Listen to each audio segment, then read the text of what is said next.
Shalom jemaat yang diberkati Tuhan. Puji nama Tuhan karena pada hari ini kita masih boleh memuji dan menyembah Allah pencipta langit dan bumi. Sebelum memulai ibadah, saya mengajak saudara yang sedang ibadah bersama keluarga, boleh katakan satu dengan yang lainnya bahwa saya bersyukur karena kamu ada di sini bersama denganku. Mari jemaat yang dikasihi Tuhan, dengan bangkit berdiri, dengarkanlah panggilan beribadah ini. Yesaya 25 ayat yang pertama berkata, "Ya Tuhan, Engkaulah Allahku. Aku mau meninggikan Engkau, aku mau menyanyikan syukur bagi namamu. Sebab dengan kesetiaan yang teguh, Engkau telah melaksanakan rancanganmu yang ajaib, yang telah ada sejak dahulu." Dengan hati yang penuh ucapan syukur, kita sama-sama mau katakan Kau yang terindah. Kita mau angkat suara kita mau angkat hati kita mau tinggikan Tuhan.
Ya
katakan dengan iman, Engkaulah Yesus, Tuhan Rajaku. Sekali lagi kita mau katakan, Engkaulah Yesus, Tuhan Rajaku. Ya benar, Engkau adalah Tuhan Raja kami, Raja di atas segala raja, Tuhan pencipta langit dan bumi. Ini setiap hati kami Tuhan hadir di tempat ini, di rumah kami masing-masing. Kami bersyukur karena kasih setiamu bagi kami hari ini boleh ada. Kami bersyukur untuk kesehatan Tuhan boleh bagi kami. Mungkin saat ini di rumah ada yang sedang sakit ataupun ada yang sedang berduka. Tapi Tuhan, kami juga tetap mengucap syukur karena Engkau sungguh baik. Engkau tidak pernah meninggalkan kami. Ini setiap kami Tuhan, anak-anakmu di rumah masing-masing, kami ingin menyembah dan memuji nama Tuhan. Biarlah segala yang kami ucapkan, segala yang kami nyanyikan boleh menyenangkan hati Tuhan. Kiranya Tuhan boleh melayakkan setiap kami untuk datang, untuk menyembah dan memuji nama Tuhan. Terima kasih Tuhan, terima kasih. Hanya di dalam nama Tuhan Yesus Kristus, Tuhan dan Juru Selamat kami yang hidup, kami telah berdoa. Haleluya, amin.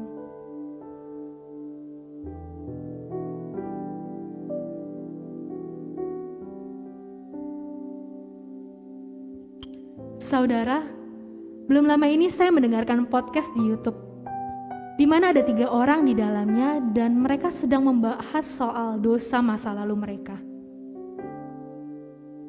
Yang menyedihkan di sini adalah ketika mereka seolah sedang membandingkan dosa mereka satu dengan yang lainnya dan terkesan merasa bangga dengan apa yang telah mereka lakukan. Ada pula yang mengatakan, saya mah gak mau munafik, dosa ya dosa aja. Saudara ketahuilah, gereja bukanlah tempat untuk orang-orang suci. Tapi gereja adalah tempat bagi orang-orang sakit, orang-orang yang terluka, orang-orang yang hancur hati, orang-orang yang sadar bahwa kita butuh pertolongan Tuhan. Karena itu bukan dosa yang patut kita banggakan, melainkan kasih dan pengampunan dari Tuhan yang menyelamatkan kita. Saat ini tangan Tuhan terbuka lebar dan siap untuk memelukmu. Mari kita mau akui dosa kita di hadapan Tuhan. Kita akui segala kelemahan kita. Dan kita berjanji kita tidak akan mengulanginya kembali. Mari kita mengakui dosa.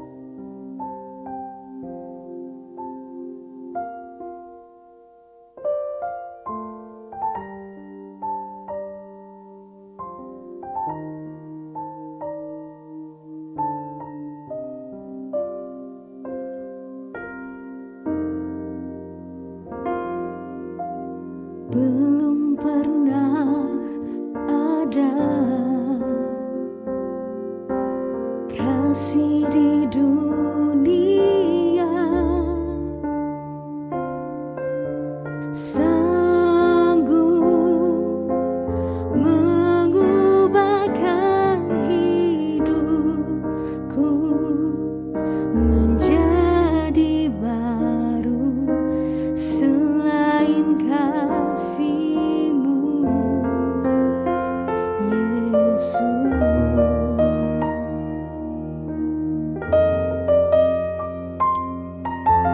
Takkan ada lagi kasih seperti ini.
Tuhan, kami datang dan mengakui bahwa tidak ada yang bisa kami banggakan dari dosa itu sendiri.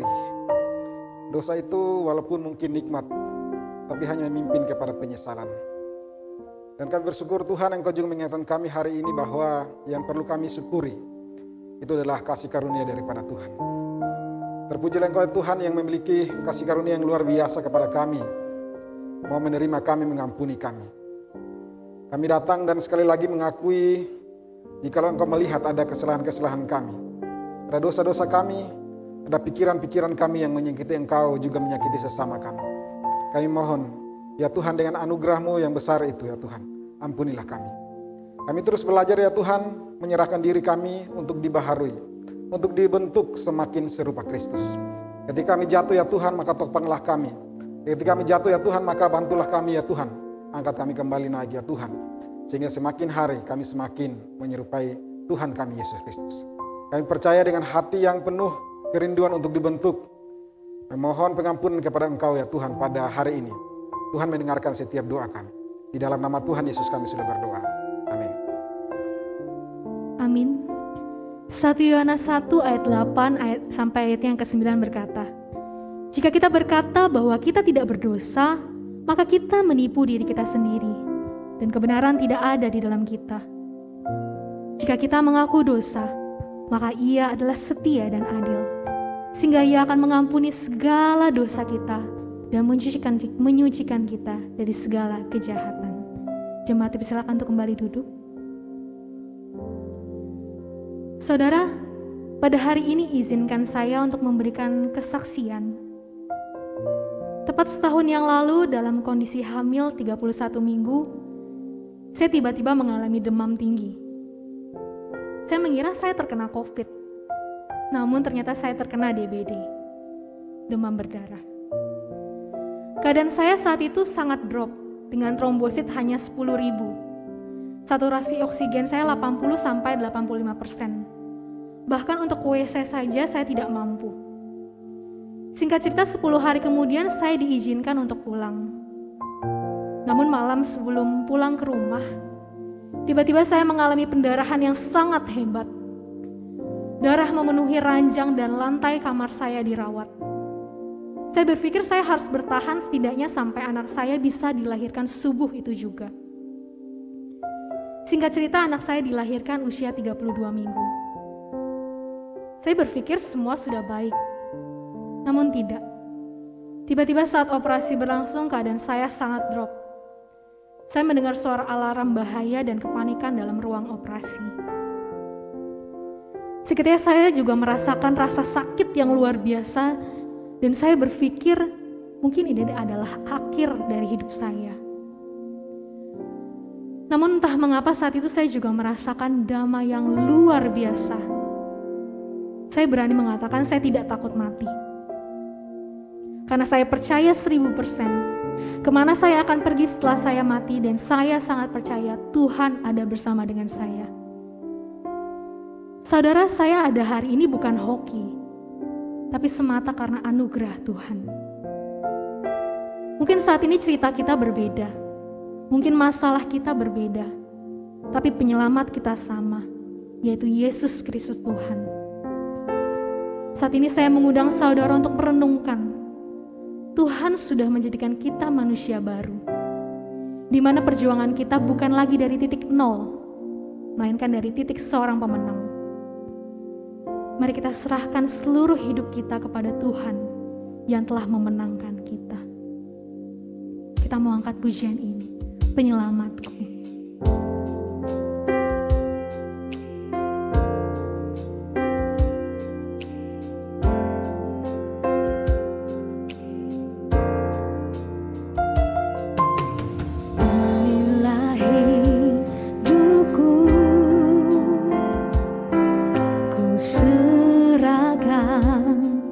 Kepadamu, inilah hatiku.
sekalipun.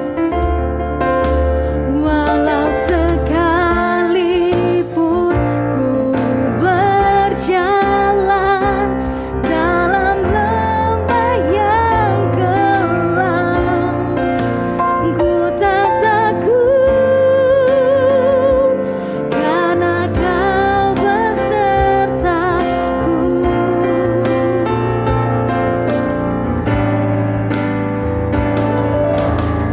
Selama ku hidup, Apapun musim kami, apapun musimku, ku percaya kebesaran-Mu, kekuatan-Mu di dalam-Mu. ku serahkan hidupku. Ku serahkan hidupku, akui kuasa-Mu, ku serukan kebesaran-Mu, masa depanku terjaga di tangan-Mu. Selama ku hidup, mari kita akan katakan dengan iman. Selama ku hidup, apapun musimku, ku percaya kebesaran-Mu, kekuatanku di dalam-Mu. Ku serahkan hidupku, Akui kuasa-Mu. akui kuasa-Mu, ku serukan kebesaran-Mu, masa depanku terjaga di tangan-Mu.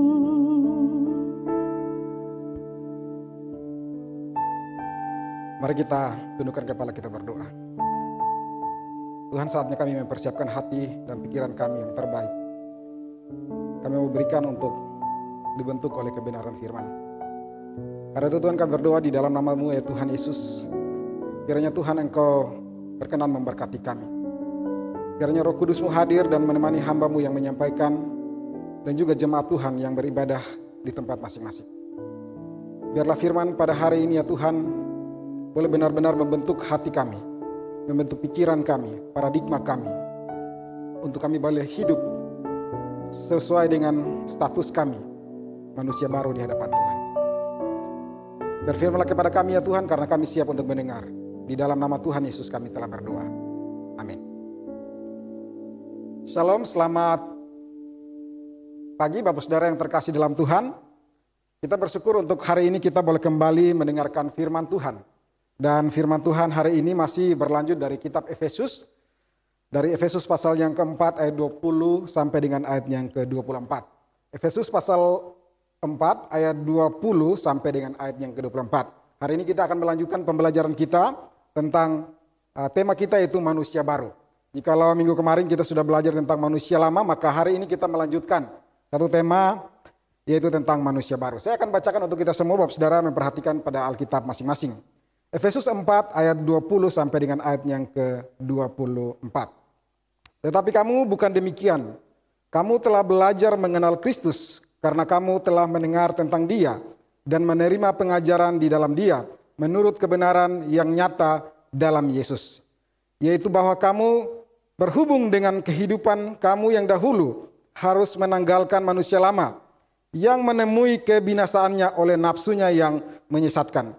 Supaya kamu dibaharui di dalam roh dan pikiranmu dan mengenakan manusia baru yang telah diciptakan menurut kehendak Allah di dalam kebenaran dan kekudusan yang sesungguhnya. Demikian jauh pembacaan firman Tuhan. Yang berbahagialah kita semua yang sudah membaca, mau merenungkan itu serta melakukannya dalam kehidupan kita hari lepas hari. Bapak Saudara yang terkasih di dalam Tuhan kita Yesus Kristus, Sadar atau tidak sadar, mau diakui atau tidak diakui Bapak Saudara, masa pandemi COVID-19 ini telah mengubah banyak hal di dalam kehidupan kita. Pikiran kita, paradigma kita menjadi berubah. Demikian juga sikap kita, pola hidup kita pun menjadi berubah. Pikiran dan sikap kita tentang keluarga misalnya menjadi berubah selama masa pandemi ini. Menjadi berbeda Bapak Saudara. Pikiran dan sikap kita terhadap waktu juga berubah. Pikiran dan sikap kita terhadap uang, terhadap Tuhan, terhadap pelayanan, terhadap banyak hal itu menjadi berubah. Dan salah satu hal yang besar terjadi perubahannya yang kita rasakan dan kita lihat sendiri, yaitu terjadinya perubahan paradigma, pikiran, serta mengubah sikap atau pola hidup kita dalam hal kesehatan. Saya percaya Bapak Ibu sekalian akan setuju dengan poin saya ini Bapak Saudara, bahwa sekarang yang paling penting itu adalah sehat. Sekarang yang paling penting itu adalah sehat. Jikalau dulu mungkin orang meremehkan yang namanya kesehatan, orang meremehkan yang namanya hidup bersih, maka sekarang kesehatan itu adalah hal yang nomor satu. Kesehatan itu adalah hal yang sangat penting. Bapak Saudara yang terkasih, paradigma ini terasa kuat sehingga bahkan ketika kita ada gejala sakit ringan sekalipun, kita akan mencoba meyakinkan diri kita bahwa kita dalam keadaan sehat. Karena itu kita akan mencoba menjauhi yang namanya rumah sakit, kita juga akan menjauhi yang namanya dokter. Sekali lagi ini mau mengatakan bahwa kita setuju bahwa sehat itu penting Bapak Saudara. Dan sikap kita pun menunjukkan ke arah sana. Sehat itu penting karena itu di rumah kita ada semua jenis vitamin Bapak Saudara. Ya, khususnya vitamin C dan juga vitamin D3. Ya, sehat itu penting karena itu di rumah ada obat-obatan, ada Panadol biru, ada Panadol putih, ya, ada antibiotik, ya, ada antivirus, mungkin banyak anti yang lain Bapak Saudara kita siapkan. Kita perlu persediaan masker yang cukup, kita perlu siapkan asupan makanan yang sehat dan bergizi. Semua ini karena apa Bapak Saudara? Semua ini karena kita paham dengan benar bahwa sehat itu penting. Sehat itu penting karena itu prokes kita tidak hanya berbicara tentang prokes itu ketika terjadi ketika kita di kantor, ketika kita di tempat usaha, ketika kita sedang berada di keramaian atau kita berada di gereja atau di tempat umum lainnya. Prokes itu juga berlaku di dalam rumah tangga kita, di dalam keluarga kita. Karena itu Bapak Saudara, saat kita balik ke rumah, maka sudah pasti wajib masker itu kita masukkan ke dalam tong sampah Bapak Saudara. Ya, masker itu wajib masuk tong sampah. Pakaian itu wajib masuk keranjang pakaian, dan kita masuk mana Bapak Saudara? Kita wajib masuk kamar mandi untuk bersih-bersih.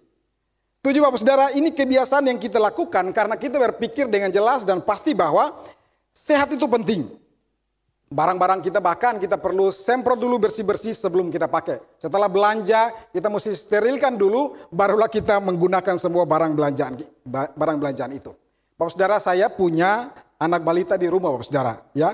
Dan kalau saya pulang ke rumah, seperti biasanya, mereka sangat senang dan menyambut saya. Ketika mereka mau menyambut saya, maka mereka akan berlari ke arah saya untuk memeluk saya. Tetapi Bapak Saudara, saya percaya kita akan setuju dengan masa-masa seperti ini, kita akan kehilangan momen yang demikian bagi yang punya anak balita Bapak Saudara. Ya, kita tidak akan langsung datang dan memeluk anak kita, berpelukan dengan dia. Karena apa? Karena kita tahu sehat itu penting. Ya, maka kita akan buru-buru ke kamar mandi dulu, mandi bersih, steril dulu, setelah itu baru kita melakukan apa yang bisa kita lakukan dengan anak kita, dengan keluarga kita. Lama-lama Bapak Saudara, kita harus akui kita bukan hanya mabok karena anggur, tapi kita mabok karena apa? Karena hand sanitizer, disinfektan, dan banyak obat-obat yang buat kita menjadi steril. Semua ini kita lakukan sebab apa Bapak Saudara? Sebab kita akui satu hal, bahwa sehat itu penting. Maka perlu prokes yang baik untuk kesehatan tubuh kita. Kita lakukan itu dengan prokes yang begitu ketat. Karena itu Bapak Saudara, ketika firman Tuhan yang hari ini kita baca, ya, firman Tuhan yang hari ini kita baca, sama seperti kesehatan fisik itu Bapak Saudara, sama seperti kesehatan tubuh itu yang kita anggap penting, sehingga melahirkan sikap yang benar terhadap tubuh itu. Demikian juga seharusnya paradigma kita dan sikap kita terhadap tubuh rohani itu pun harus sangat penting untuk dijaga.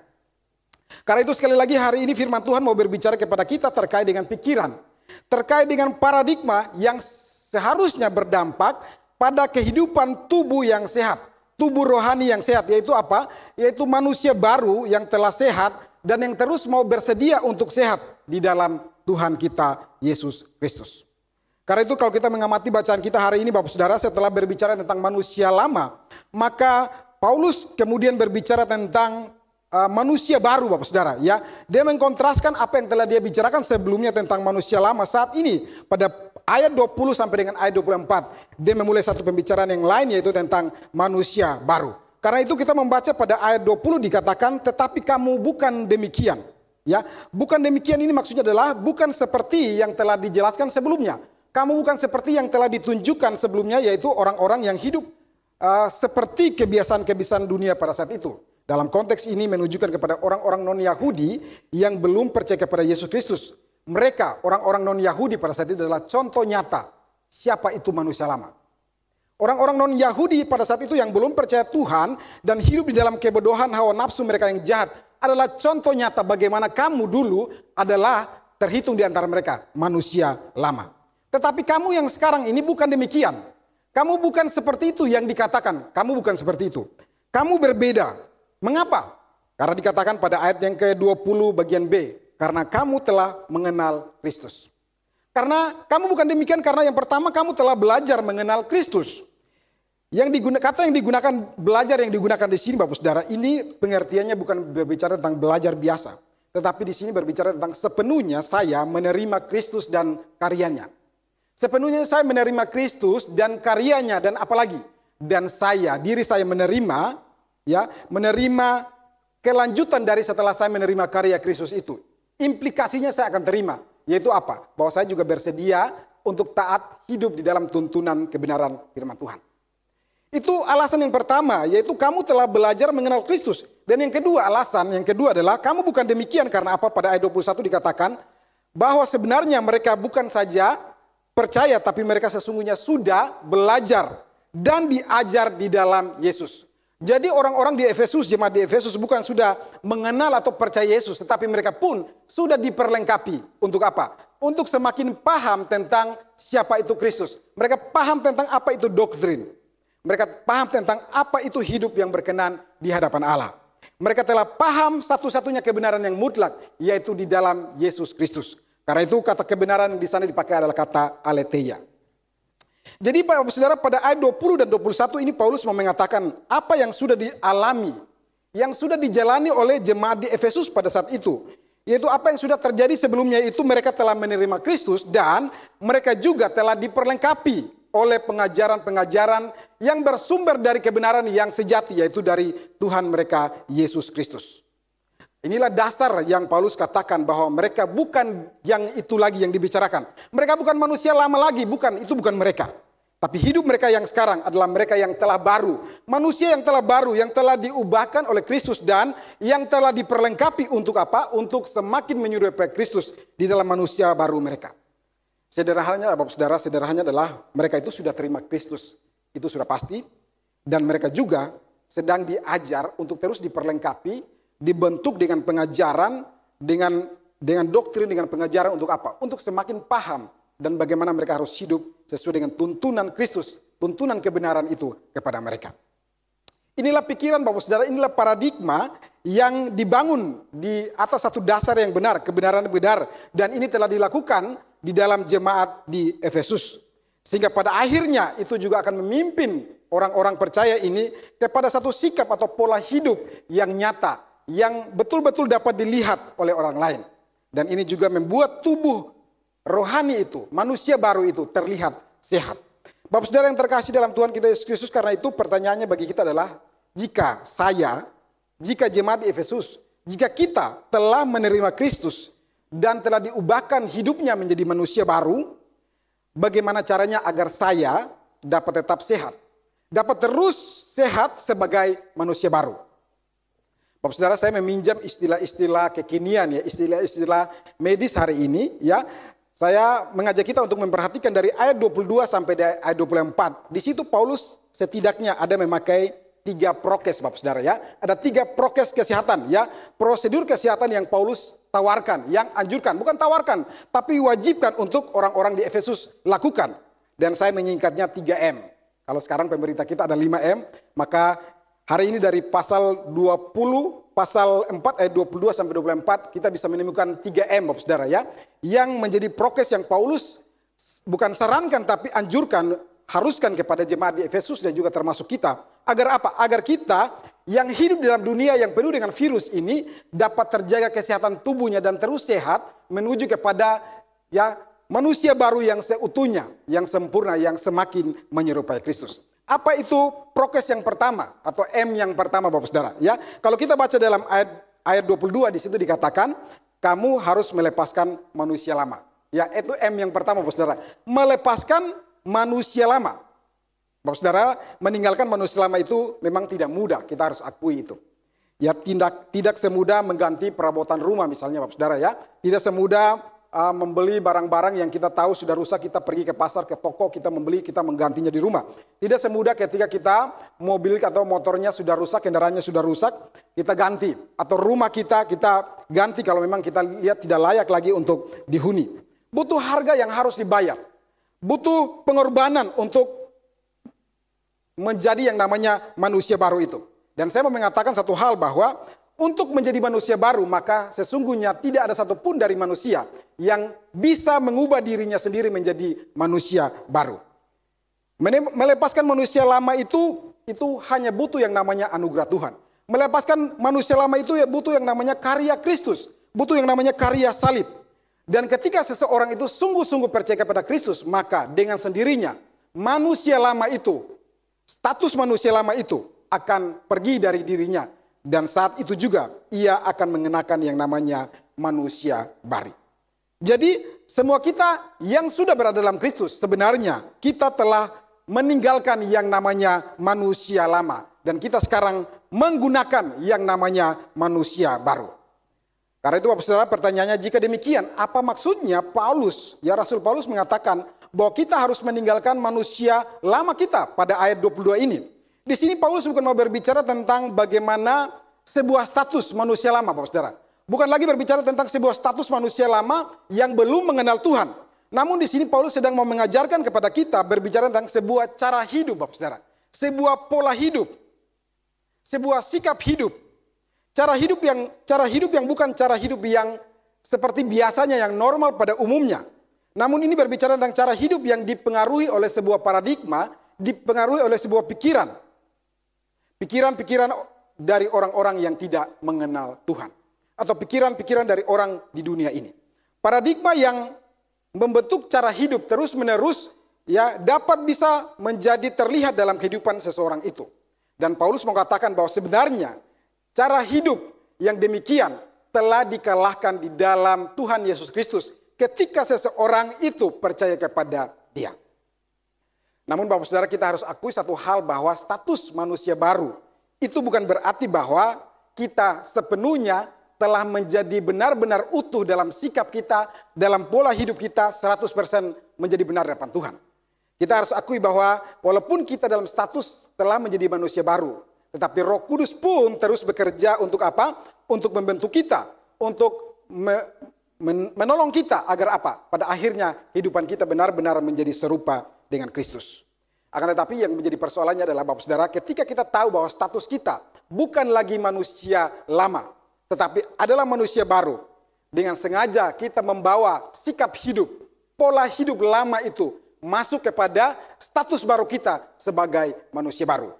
Saya contohkan ilustrasinya itu Bapak Saudara seperti seseorang yang pindahan rumah Bapak Saudara. Ya, seseorang yang pindahan ke rumah baru. Ya, pindahan ke rumah baru, dia mendapatkan rumah lama, rumah baru otomatis dia meninggalkan rumah yang lama. Tetapi ketika dia pindah ke rumah yang baru, dia membawa semua perabotan yang lama masuk ke dalam rumah yang baru itu. Sebenarnya Bapak Saudara, rumah yang baru, tubuh yang baru itu benar-benar baru dan semuanya disiapkan baru, perabotannya juga baru. Tetapi memang kadang kita saja yang terpengaruh setelah pindah ke rumah yang baru, tubuh yang baru itu, kita masih membawa perabotan-perabotan yang lama itu dibawa masuk ke dalam tubuh yang baru atau rumah yang baru itu. Itulah kita Bapak Saudara. Bahkan ada orang yang bisa berargumen, enggak apa-apa, saya tetap hidup di dalam manusia lama, sebab di dalam manusia lama walaupun sulit, di sana pun ada kenikmatannya tersendiri. Bapak Saudara, saya percaya bahwa ada kenikmatan di dalam manusia lama itu. Kita harus akui itu, banyak ada kenikmatan yang di sana yang bisa kita rasakan, kita bisa lihat. Misalnya apa Bapak Saudara? Misalnya orang yang merokok, Bapak Saudara. Orang yang merokok itu, ya memang ujungnya itu, Bapak Saudara, tidak baik untuk kesehatan. Tetapi dia menikmati sesuatu di sana. Orang yang minum alkohol, demikian juga, Bapak Saudara. Ya, dia tahu ujungnya nggak bagus, tetapi dia menikmati sesuatu di sana. Orang yang menikmati pornografi, seks bebas, dia tahu ujungnya tidak bagus, tetapi dia menikmati sesuatu di sana. Dan banyak hal lain, Bapak Saudara, yang kita tahu ujungnya nggak bagus, tetapi kita katakan ada sesuatu kenikmatan di sana. Tetapi saya juga mau katakan, Bapak Saudara, kenikmatan yang sesaat itu adalah kenikmatan yang menipu. Kenikmatan yang sesaat itu adalah kenikmatan yang menipu. Karena kenikmatan yang sesaat itu akan memimpin bukan pada kenikmatan yang seterusnya, tetapi akan memimpin kepada yang namanya penyesalan. Karena itu, Bapak Saudara, tak heran kalau banyak anak-anak Tuhan hari ini mereka kecewa, Bapak Saudara. Mereka menyesal, kenapa dulu saya begitu? Kenapa saya harus melakukan ini waktu itu? Kenapa waktu itu saya tidak sabar mengambil keputusan? Kenapa saya tidak bisa menahan emosi saya? Dan banyak ekspresi kekecewaan mereka yang lain. Kenikmatan dari dunia yang sesaat itu, yang dengan sengaja kita bawa masuk ke dalam tubuh kita, itu hanya menimbulkan yang namanya penyesalan. Kenikmatan yang demikian adalah kenikmatan yang menipu diri kita sendiri. Bapak Saudara yang terkasih, karena itu Paulus sedang mengatakan bahwa kenikmatan dunia yang demikian itu tidak akan bertahan lama. Dia sedang menuju kepada kebinasaan, sedang menuju kepada kehancuran, dikatakan pada ayat yang ke-22. Jadi kenikmatan itu hanya bersifat sesaat, dan lebih parah lagi, dia akan memimpin kepada kebinasaan kekal. Jikalau orang-orang tidak mau percaya kepada Tuhan Yesus dan mengikuti pola hidup yang benar yang dianjurkan oleh Tuhan. Bapak Saudara yang terkasih dalam Tuhan kita Yesus Kristus, penyesalan memang muncul di kemudian hari. Tetapi masih lebih baik, Bapak Saudara, jikalau masih ada penyesalan. Akan lebih parah lagi, Bapak Saudara, jika kita menemui bahwa banyak orang yang sudah tahu hidup dalam dosa, tetapi mereka tidak mau meninggalkan kebiasaan itu, pola hidup itu. Mereka terus mau menikmati yang namanya kehidupan di dalam dosa. Saya berpikir dan merenungkan, mungkin ini Bapak Saudara, kalau pakai istilah kesehatan sekarang, mungkin ini ada komorbid dosanya, Bapak Saudara. Ya, ada dosa asal yang betul-betul sebenarnya tidak dibereskan. Sehingga pada akhirnya dia terus menikmati satu dosa yang menarik dosa yang lain dan terus memperparah hidup dia. Dan hidupnya betul-betul hancur berantakan. Karena itu Bapak Saudara, benarlah yang dikatakan oleh Rasul Petrus kalau kita baca dalam 1 Petrus 1 ayat 14. Hiduplah sebagai anak-anak yang taat. Jangan turuti hawa nafsumu yang menguasai kamu pada waktu kebodohanmu. Benar juga inilah yang ditekankan oleh Paulus. Ayo, jangan lagi ikuti pola hidup yang lama. Jangan lagi ikuti pola hidup yang tak sehat. Pola hidup berdosa. Pola hidup lama semuanya itu harus dibuang. Karena apa? Karena semuanya itu didasari dikuasai oleh hawa nafsu dunia yang jahat. Tinggalkan semuanya itu. Tinggalkan landasan itu. Prinsip itu. Kamu sekarang adalah anak Tuhan. Kamu bukan hidup yang demikian. Kamu bukan seperti itu lagi. Kamu harus hidup berdasarkan kebiasaan-kebiasaan yang baik yang telah kamu temukan di dalam Tuhan kamu, Yesus Kristus. Bapak Saudara yang terkasih dalam Tuhan kita Yesus Kristus, beberapa waktu kemarin ketika saya dan rekan-rekan hamba Tuhan pergi melayani jemaat kita yang Tuhan izinkan untuk meninggal karena sakit penyakit COVID, Bapak Saudara, kami pergi dan melakukan ibadah pemakaman, Bapak Saudara. Dan tentu saja gereja menetapkan satu prokes yang ketat, Bapak Saudara. Di mana setiap hamba Tuhan yang melayani di sana harus menggunakan yang namanya APD, Bapak Saudara. Masker harus di double, harus APD, harus mengikuti semua prokes-prokes yang telah ditetapkan. Saya bersyukur dan semuanya bisa dilakukan dengan baik, Bapak Saudara. Dan puji Tuhan sampai saat ini semua kita juga dalam keadaan sehat. Tetapi saya mau mengatakan satu hal, ketika kami setelah selesai melayani pemakaman jemaat kita yang meninggal karena COVID. Prokes yang ditetapkan adalah apa, Bapak Saudara? Setelah kita selesai melayani, maka tubuh kita yang memakai baju APD itu harus disemprot. Disemprot sampai steril, Bapak Saudara. Setelah itu maka setiap kita membuka APD itu dan langsung memasukkannya ke dalam kantong plastik. Setelah selesai memasukkan ke dalam kantong plastik, maka APD itu dimasukkan ke dalam tong sampah. APD itu tidak diizinkan untuk dibawa masuk ke dalam mobil, apalagi dibawa pulang ke rumah. Bapak Saudara yang terkasih dalam Tuhan, jangan lagi kita hidup di bawah pengaruh paradigma yang lama. Jangan lagi kita mau hidup membawa virus dosa itu masuk ke dalam kehidupan kita manusia baru. Jangan lagi kita mau bawa virus dosa itu masuk ke dalam rumah tangga kita, ke dalam relasi kita dengan Tuhan, ke dalam relasi kita dengan sesama. Mari kita lepaskan itu. Kita buang semuanya itu. Karena apa? Karena Tuhan telah menebus kita dari segala dosa dan kesalahan kita. Itu adalah M yang pertama Bapak Saudara, melepaskan manusia lama. M yang kedua Bapak Saudara yang dikatakan Paulus adalah pada ayat yang ke-20, yaitu apa? Merelakan pikiran untuk apa? Dibaharui. Ya, kata kerja yang di sana adalah dibaharui. Saya menambahkan merelakan pikiran untuk dibaharui. Setelah Paulus berbicara tentang melepaskan kebiasaan hidup lama, Paulus melanjutkan dengan keharusan yang berikutnya, itu dia berbicara tentang supaya kamu dibaharui di dalam roh dan pikiranmu. Bapak Saudara, seperti yang saya katakan tadi bahwa walaupun kita telah berstatus manusia baru, namun kita bukan berarti telah 100% full kebenaran itu, sikap itu ada dalam diri kita. Kita masih butuh diproses. Karena itulah Paulus berbicara tentang yang namanya pembaharuan Bapak Saudara. Paulus terus berbicara tentang namanya pembaharuan. Tetapi yang menarik di sini adalah Bapak Saudara, kata pembaharuan di sini memakai kata pasif Bapak Saudara. Ya, kata pembaharuan di sini memakai kata pasif. Karena itu dikatakan dibaharui. Ya, ini artinya apa Bapak Saudara? Pembaharuan itu bukan karena saya Bapak Saudara. Pembaharuan itu karena murni pekerjaan Tuhan, pekerjaan Roh Kudus, dan kita semua adalah sasaran, tujuan daripada pembaharuan itu. Dia memakai kata pasif. Namun di sini Paulus katakan supaya apa? Menekankan supaya apa? Supaya kita mau menunjukkan satu sikap yang benar, satu sikap yang aktif. Ketika apa? Ketika Roh Kudus itu bekerja untuk terus membaharui hidup kita. Ketika Tuhan itu bekerja untuk membaharui kehidupan kita. Bapak Saudara yang terkasih, karena itu Bapak Saudara, dalam konteks ini Paulus mau menyinggung satu hal yang telah digunakan oleh jemaat Efesus, yaitu apa? Yaitu mereka telah belajar di dalam Dia.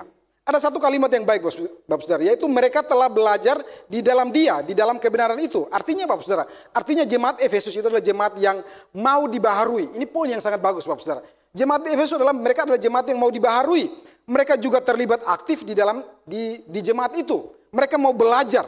Dan di sini bukan sekedar mau belajar Bapak Saudara, tapi mereka mau belajar dengan secara sistematis, dengan ajaran yang sehat, dengan ajaran yang benar, sesuai dengan pokok-pokok ajaran gereja yang bersumber dari kebenaran itu sendiri.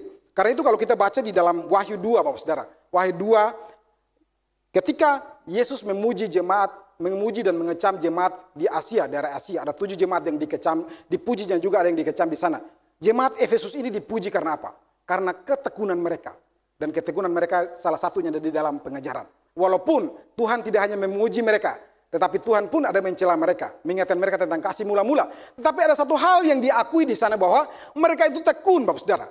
Tekun di dalam apa? Tentang pengajaran. Mereka itu terus datang untuk belajar.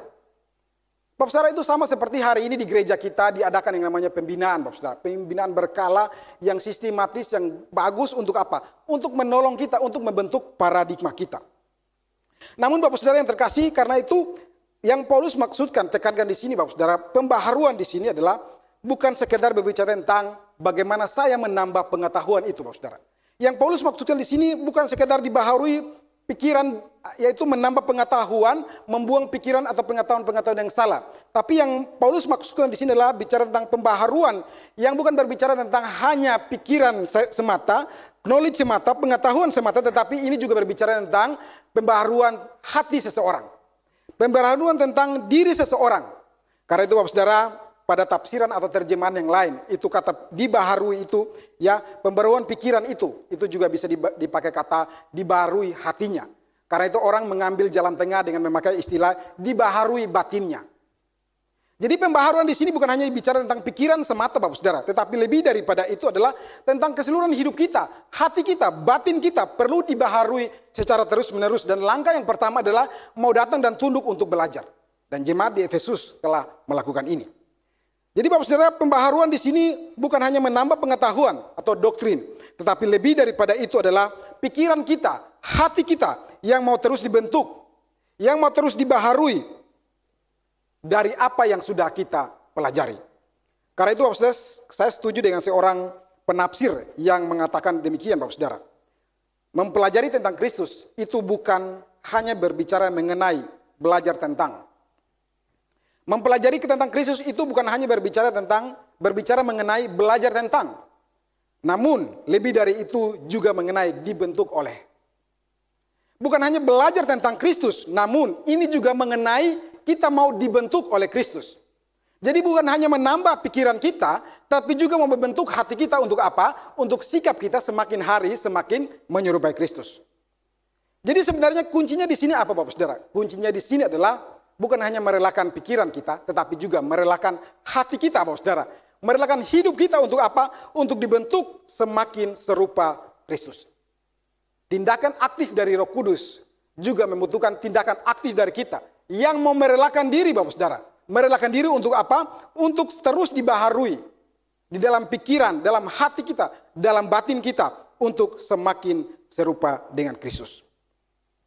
Jadi Bapak Saudara, kita tidak bisa mengatakan bahwa belajar saja itu belajar itu sudah cukup. Kita butuh menyerahkan hati. Tapi kita juga tidak bisa katakan nggak perlu belajar, yang penting hati. Enggak juga Bapak Saudara. Kita perlu menyerahkan dua-duanya. Pikiran kita, kesediaan kita untuk belajar, dan juga hati kita untuk dibentuk oleh apa yang sudah kita pelajari.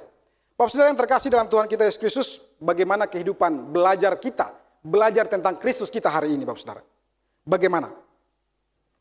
Pada ajakan Tuhan Yesus di dalam Matius 11 ayat 25 sampai 30, ajakan juru selamat. Yesus tidak hanya mengatakan, marilah kepadaku semua yang letih lesu dan beban berat. Tetapi Yesus juga memberikan, dan dia akan memberikan kelegaan. Tapi Yesus juga menambahkan hal yang lain. Pikulah kuk yang kupasang, dan dikatakan, belajarlah padaku.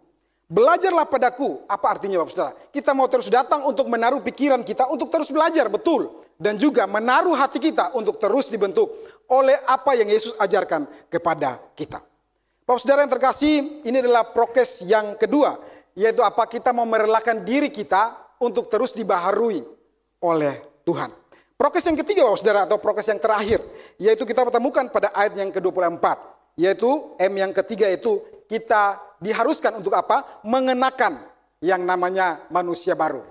Mengenakan yang namanya manusia baru. Setelah Paulus berbicara tentang menanggalkan manusia lama, yang kedua, merelakan diri untuk dibaharui, maka M yang ketiga dia berbicara tentang mengenakan yang namanya manusia baru. Karena itulah pada ayat 24 di sana dikatakan, dan mengenakan manusia baru yang telah diciptakan menurut kehendak Allah di dalam kebenaran dan kekudusannya yang sesungguhnya. Seruan Paulus di sini Bapak Saudara adalah kepada pola hidup baru atau cara hidup baru yang sudah dapat terlihat hasilnya. Cara hidup baru, pola hidup baru yang bukan sekedar hidup tetapi sudah terlihat hasilnya. Jika yang lama itu telah ditinggalkan, yang lama itu telah dibuang, dan kita telah diajarkan yang tentang bagaimana itu dibentuk menyerupai Kristus, maka sudah seharusnya yang baru itu hasilnya sudah bisa kelihatan. Hasilnya itu sudah bisa nyata. Karena itu menggunakan manusia baru di sini Bapak Saudara, ini bukan berbicara tentang bagaimana proses awal manusia baru bertemu dengan Yesus dan menjadi manusia baru, bukan. Tapi ini berbicara tentang pemulihan hidup, pikiran yang benar, dan yang sudah dibentuk, diajarkan, dan sekarang hasilnya itu harus nyata yang dapat ditunjukkan dan dapat dilihat, dirasakan oleh orang-orang yang ada di sekitarnya. Hasil apakah yang dapat terlihat Bapak Saudara? Hasil yang dapat terlihat di sini kita lihat pada ayat 24 di sana dikatakan, Tuhan menghendaki agar kamu apa? Agar kamu hidup di dalam kebenaran. Dan kamu hidup di dalam kekudusan. Ini hasil yang perlu ditunjukkan, dinyatakan. Hasil yang dinyatakan sebagai manusia baru adalah kamu perlu hidup dalam kebenaran, dan yang kedua, kamu perlu hidup di dalam kekudusan. Kebenaran dan kekudusan di sini berbicara tentang kualitas hidup yang nampak Bapak Saudara, yang nyata. Karena itulah kata kebenaran pada ayat 24 ini Bapak Saudara, salah satu bagian yang diterjemahkan kebenaran di sini memakai kata bukan aletheia Bapak Saudara. Tetapi di sini dipakai kata dikaiosune Bapak Saudara. Ya, kata kebenaran yang berbeda dalam bahasa Yunaninya. Kata aletheia itu adalah berbicara tentang kebenaran yang merujuk kepada sumber kebenaran itu sendiri, yaitu Yesus Kristus. Maka di sini Paulus memakai kata kebenaran yang lain, yaitu dikaiosune. Ini berbicara tentang sikap, hidup, gaya hidup, pola hidup. Apa yang dinyatakan itu adalah benar adanya. Apa yang dikatakan dalam hal etika, dalam hal moral itu adalah benar adanya. Sikap hidup itu betul-betul dia tunjukkan dia benar. Itu adalah hasil dari apa? Hasil dari dia sudah meninggalkan manusia lama, sudah diajarkan, dan dia sudah mengenakan manusia baru, maka hasilnya nyata dalam kebenaran dia. Kehidupan dia yang nyata itu, etika dia baik, moral dia baik, sikap hidupnya adalah sikap hidup yang benar. Demikian juga Paulus berbicara tentang kekudusan hidup di dalam relasi dengan Tuhan itu. Bukan seperti orang-orang yang hidup di luar sana, yang menuruti hawa nafsu mereka. Kekudusan itu perlu dijaga dalam relasi itu dengan Tuhan. Bapak Saudara yang terkasih, hasil apakah yang sudah kita nyatakan hari ini ketika kita adalah orang-orang yang telah ditebus hidupnya. Kita adalah orang-orang yang telah mengenakan yang namanya manusia baru itu. Saya ingat Bapak Saudara, satu kegiatan hari ini Bapak Saudara di pedesaan. Orang-orang di pedesaan sana, Bapak Saudara di daerah maksud saya, sedang giat melakukan yang namanya penggalian sumur bor Bapak Saudara. Termasuk itu di kampung saya. Banyak orang sedang mengikuti program di sana untuk bertani, dan salah satunya adalah mereka harus melakukan yang namanya pemboran air Bapak Saudara. Dan yang saya amati ketika orang itu membor air Bapak Saudara ya, dan mendapatkan sumber air, maka sumber air itu akhirnya dipompa keluar memakai mesin. Tetapi ketika keluar yang pertama, maka itu bukan keluar air yang bersih Bapak Saudara. Ya, ketika keluar yang pertama itu maka keluar lumpur-lumpur yang basah Bapak Saudara. Ya, tentu saja ini bukan yang diharapkan. Tetapi berjalannya waktu Bapak Saudara, lama-kelamaan yang keluar itu bukan lagi lumpur yang basah tetapi air. Tapi airnya masih keruh Bapak Saudara. Ya, air yang keruh dan kadang kotor. Tetapi lama-kelamaan yang terakhir itu yang keluar adalah air yang diharapkan, yaitu air yang bersih. Bapak Saudara, bukankah demikian yang dihasilkan Tuhan dari kehidupan kita? Yang dihasilkan dari hidup kita sebagai manusia baru. Jikalau mungkin kita bergumul hari ini, kita masih keluarkan hal-hal yang kotor dari diri kita. Seperti manusia lama. Mungkin kita bergumul sehari ini, kita masih jatuh bangun, kadang kotor, kadang bersih, kadang keruh Bapak Saudara. Tapi jangan lupa yang Tuhan harapkan adalah kita dituntut menuju satu progres yang lebih lagi Tuhan mau. Yaitu menunjukkan hidup yang bersih, air yang bersih. Kebenaran itu bisa kita tunjukkan dalam hidup kita. Kekudusan itu kita nyatakan dalam relasi kita dengan Tuhan. Jika hari ini kita mendengar dunia ini semakin jahat, kita jangan heran Bapak Saudara. Memang dunia ini akan jahat, semakin jahat. Ayat 22 tadi mengatakan bahwa dunia semakin jahat dan akan semakin hancur. Semakin jahat dan semakin hancur, semakin rusak Bapak Saudara.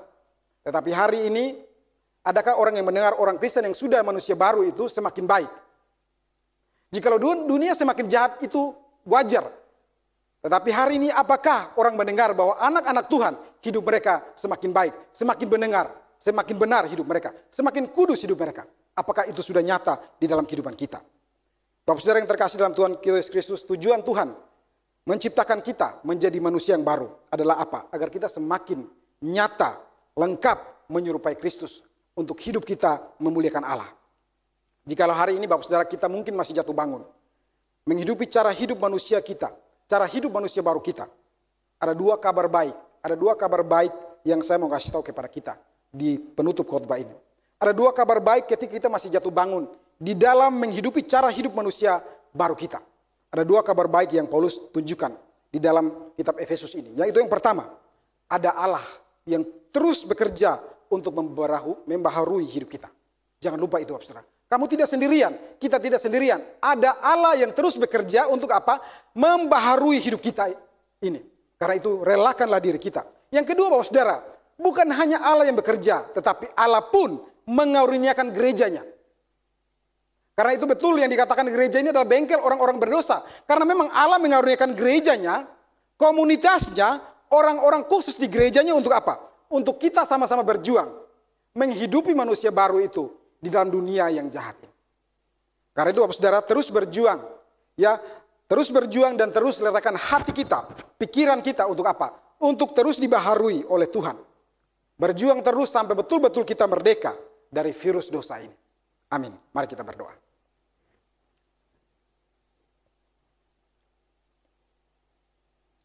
Kami bersyukur Tuhan untuk firman-Mu pada hari ini. Kami sungguh bersyukur karena Tuhan telah melepaskan kami dari kehidupan yang lama. Bukan hanya pola hidup yang lama, bukan hanya sikap hidup yang lama, tetapi Tuhan telah menyelamatkan kami dari manusia lama itu. Kami yang harusnya binasa karena dosa-dosa kami, karena hawa nafsu dunia ini, hawa nafsu daging kami. Tuhan memindahkan kami, menyelamatkan kami kepada kehidupan yang baru. Manusia baru, kami sungguh bersyukur ya Tuhan. Tetapi kami bersyukur hari ini Tuhan juga mengingatkan kami bukan hanya masalah status yang baru Tuhan. Tetapi Tuhan menghendaki lebih daripada sekedar status manusia baru. Tuhan menghendaki kehidupan yang baru itu betul-betul nyata dalam kehidupan kami. Bukan kami hanya memiliki status sebagai manusia baru, tetapi kami punya sikap yang adalah betul-betul manusia baru. Jikalau selama ini paradigma kami yang salah telah dibuang, diubahkan, maka kami telah mengenakan pikiran yang baru, paradigma yang baru. Sudah seharusnya sikap kami pun, sikap yang berubah, sikap yang baru di hadapan Tuhan. Kami bersyukur ya Tuhan di dalam perjuangan kami menghidupi manusia baru kami. Kami tidak pernah sendirian. Ada anugerah Tuhan bagi kami. Allah bekerja senantiasa untuk terus membaharui kami. Terpujilah Engkau Allah yang begitu luar biasa. Kami juga bersyukur karena Tuhan juga mengaruniakan banyak sekali orang-orang di sekitar kami. Gereja, komunitas orang-orang percaya, hamba-hamba Tuhan, orang-orang yang dikarunia hal-hal khusus untuk memperlengkapi kami. Kami sama-sama berjuang untuk bagaimana kami menghidupi manusia baru ini di dalam dunia yang jahat. Terpujilah Tuhan, kami datang dan mau mengatakan satu komitmen. Kami tidak mau menyerah terhadap dosa. Kami mau terus berjuang untuk dibaharui semakin serupa Kristus. Di dalam nama Tuhan Yesus kami telah berdoa. Amin.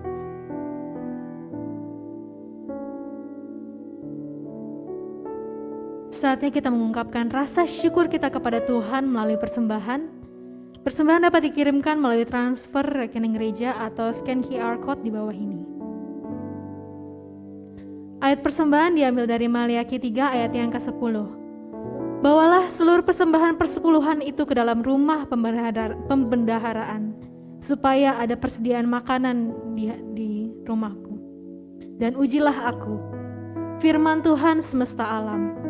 Apakah aku tidak membukakan bagimu tingkap-tingkap langit dan mencurahkan berkat kepadamu sampai berkelimpahan? Berdoa. Kami datang dan berdoa sekali lagi Tuhan, untuk kesempatan baik hari ini kami boleh memberikan rasa syukur kami kepada Engkau dengan memberikan persembahan. Kami bersyukur untuk keselamatan daripada Tuhan. Kami bersyukur karena Tuhan terus bekerja membaharui hidup kami.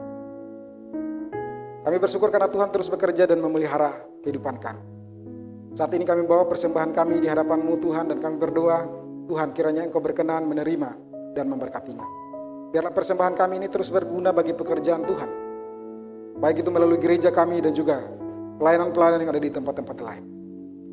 Dan kami juga belajar ya Tuhan untuk menyerahkan bukan hanya rupiah saja, uang saja, tetapi seluruh kehidupan kami. Apa yang mungkin selama ini kami tidak mau berikan kepada Tuhan, kami mau relakan semuanya itu kepada Tuhan. Yang terbaik yang bisa kami berikan itu kepada Tuhan. Terpujilah Engkau Allah yang terus bekerja membentuk kami, sehingga setiap hari kami semakin menyerupai Kristus Yesus.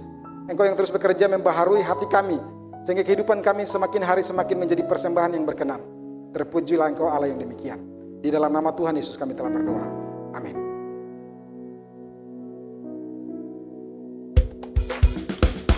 Mari kita angkat pujian ini tiada terukur.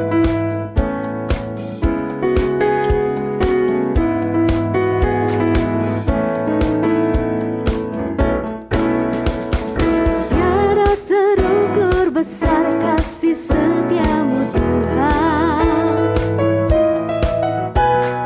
panjang dan lebarnya melebihi lautan, jauh tinggi mengatasi langit, dalamnya tak dapat ku selami, kasih setiamu besar selamanya.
Saudara, pada hari ini sama-sama kita mau bersatu hati dalam doa syafaat.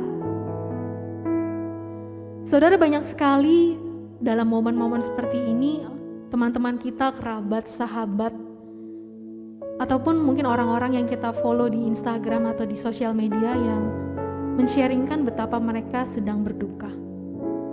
Tidak sedikit orang yang merasa kehilangan, dan kehilangan bukanlah sesuatu hal yang mudah. Mari saat ini kita sama-sama bersatu hati, kita berdoa bagi mereka, bagi setiap keluarga yang kehilangan anggota keluarganya. Mungkin ada juga yang sedang sakit, mari kita doakan, kita buka suara. Mungkin kita kenal, kita boleh sebutkan namanya dalam doa kita. Mari sama-sama kita bersatu hati, kita berdoa bagi mereka. Tuhan Yesus, kami berdoa ya Bapa, untuk setiap anak-anak-Mu, untuk setiap orang-orang yang sedang hancur hati Tuhan, yang sedang kehilangan anggota keluarga mereka. Tuhan, ini adalah hal yang sangat berat ya Bapa, di mana kami kehilangan orang-orang yang kami kasihi. Kami percaya bahwa mereka sudah bahagia bersama dengan Tuhan di surga. Tapi Tuhan, kekosongan hati di mana keadaan mereka sudah tidak ada lagi di dunia ini, itu yang membuat kami merindukan ya Bapa, dan membuat hati kami sedih. Kiranya Tuhan boleh menguatkan setiap hati-hati yang terluka, untuk setiap orang-orang yang bersusah hati, yang kehilangan orang terkasih. Kau yang kuatkan mereka, Engkau yang teguhkan, dan biarlah Tuhan melalui hal ini mereka boleh melihat kebaikan Tuhan. Melalui hal ini mereka boleh merasakan hadirat Tuhan. Kami menyerahkan mereka ke dalam tangan-Mu, dan biarlah Roh Kudus-Mu ada terus bersama dengan mereka. Terima kasih Tuhan, hanya dalam nama Yesus kami telah berdoa. Amin. Mari dengan bangkit berdiri kita akan mengakui iman kita dengan pengakuan iman rasuli. Pengakuan iman rasuli. Aku percaya kepada Allah Bapa yang Maha Kuasa, Khalik langit dan bumi, dan kepada Yesus Kristus anak yang tunggal Tuhan kita, yang dikandung dari Roh Kudus, lahir dari anak darah Maria, yang berita sesara di bawah pemerintahan Pontius Pilatus, disalibkan, mati dan kuburkan, turun ke dalam kerajaan maut, pada hari yang ketiga bangkit pula dari antara orang mati, naik ke surga, duduk sebelah kanan Allah Bapa yang Maha Kuasa, dan dari sana Ia akan datang untuk menghakimi orang hidup dan yang mati. Aku percaya kepada Roh Kudus, gereja yang kudus dan am, persekutuan orang kudus, pengampunan dosa, kebangkitan tubuh dan hidup yang kekal. Amin. Sebab segala sesuatu adalah dari Dia dan oleh Dia dan kepada Dia. Bagi Dialah kemuliaan sampai selama-lamanya. Doksologi.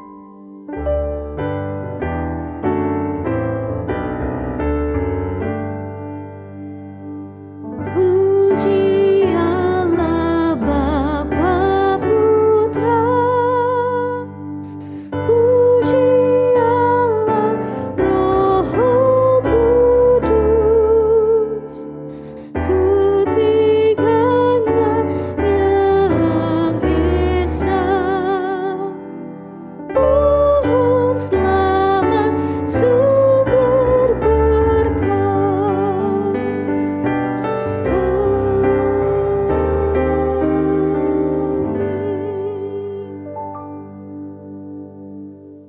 Kita berdoa. Bapa di surga, biarlah Engkau disukakan melalui pujian, pengagungan kami, sembah sujud kami, ibadah kami. Dan biarlah ibadah kami ini terus semakin menyenangkan hati daripada Engkau. Kami bersyukur Tuhan, firman Tuhan sudah kami dengarkan. Biarlah sekali lagi kami bisa mencerna dengan sebaik-baiknya, dengan hikmat kekuatan, pertolongan daripada Tuhan. Kami dimampukan untuk menghidupkan firman Tuhan ini sebagai manusia yang baru. Kami hidupi hari lepas hari sehingga pada akhirnya kami makin menyerupai seperti Engkau. Kami terus menyerahkan jemaat Tuhan pada saat itu Tuhan. Mereka yang mengalami pergumulan di dalam ekonomi, dalam keuangan mereka. Pasca mungkin di antara mereka ada yang dipotong gajinya, ada yang dirumahkan, ada di PHK. Tuhan buka jalan bagi mereka. Kami juga menyerahkan anak-anak kami yang studi secara online, secara daring Tuhan. Mungkin tidak optimal, tapi kami menyerahkan setiap anak-anak kami. Mereka tahu menjadi saksi Tuhan, mereka belajar dengan baik. Karena orang tua sudah membiayai mereka dan juga Tuhan sudah memberikan kesempatan yang baik bagi mereka sehingga mereka tetap masih bisa belajar. Kami juga menyerahkan jemaat Tuhan yang di dalam sakit penyakit Tuhan. Kalau mereka pribadi, lepas pribadi. Secara khusus mereka yang terinfeksi COVID-19 Tuhan. Jamah pulihkan, sembuhkan mereka. pribadi lepas pribadi, karena Engkau adalah tabib yang ajaib. Berikan kesempatan kepada mereka untuk menyenangkan hati Tuhan di dalam hidup mereka. Dan juga kami menyerahkan dokter yang masih dipakai, tambahkan hikmat, kuasa daripada Tuhan. Sehingga seluruh treatment pengobatan bisa dilakukan dengan baik, bisa tepat dan menjadi berkat bagi sesuatu kami. Kami terus menyerahkan mereka yang berduka, hiburkan mereka ya Allah Roh Kudus dengan penghiburan yang sejati, sehingga mereka tetap survive menjalani kehidupan ini dan tetap bersandar di dalam anugerah daripada Tuhan. Dan juga kami rindu Tuhan untuk melakukan firman Tuhan. Kami rindu Tuhan juga memberkati kami. Jemaat yang terkasih, pulanglah dengan damai, sukacita daripada Tuhan. Arahkanlah hatimu, mata hatimu hanya kepada Tuhan kita, Yesus Kristus Sang Gembala Agung. Jadilah saksi-saksi Tuhan, pemberita Injil Tuhan, pemberita firman Tuhan, dan terimalah berkat daripada Tuhan. Tuhan memberkati engkau dan melindungi engkau. Tuhan menyinari engkau dengan kasih karunia. Dan Tuhan menghadapkan wajahnya kepadamu dan memberikan damai sejahtera untuk menjadi manusia-manusia baru dan menghidupi manusia baru itu mulai saat ini sampai Tuhan Yesus datang kedua kalinya. Amin.